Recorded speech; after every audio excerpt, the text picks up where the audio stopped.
Early American needlework became a master skill amongst women during the 1700s and 1800s. Young girls, some as early as 5 years of age, would learn several types of needlework. As a girl grew older, she would become more proficient with needle skills.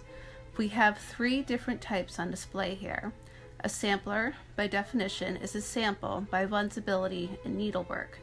Stitching letters of the alphabet and numbers along with her name and date was common practice for the samplers. Samplers also were not meant to be framed. Since they were considered samples, it was meant to be used as a reference for a certain stitch or pattern and rolled up and stored away when not in use. As skills developed with creating samplers, one would move on to making more elaborate needlework pictures. This could include creating family records or pictures of animals or people, or even include popular sayings for the time. Crewelwork was a type of worsted yarn and used mainly when working on a canvas or for open embroidery. This sampler was done by Rachel Thornton in 1774. It is made from linen and measures at 12¼ inches by 7 inches. This is one of the earliest samplers we have here in the Senate House collections. It is a classic example since that it is unframed and shows different kinds of stitches for the alphabet and numerals. This is one of our examples of crewelwork. It was completed by Catherine Tremper in 1799.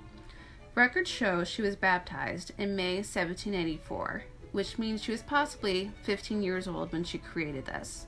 She was the daughter of Jacob and Enetej Tremper. The picture shows a woman, possibly Catherine, in a Greek Revival period dress, mourning the passing of her father, Jacob Tremper, 1741 to 1794.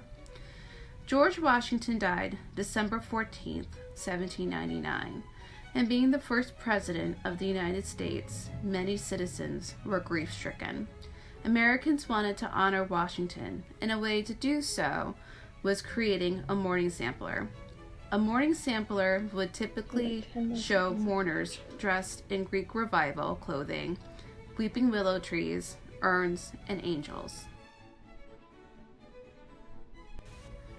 This is an example of a more elaborate sampler.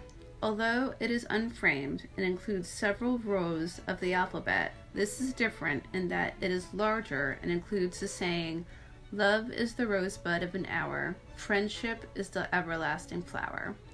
It is unsure how old Hannah Jenkins must have been at the time, but it is possible she was in her teens since this appears to be an advanced sampler.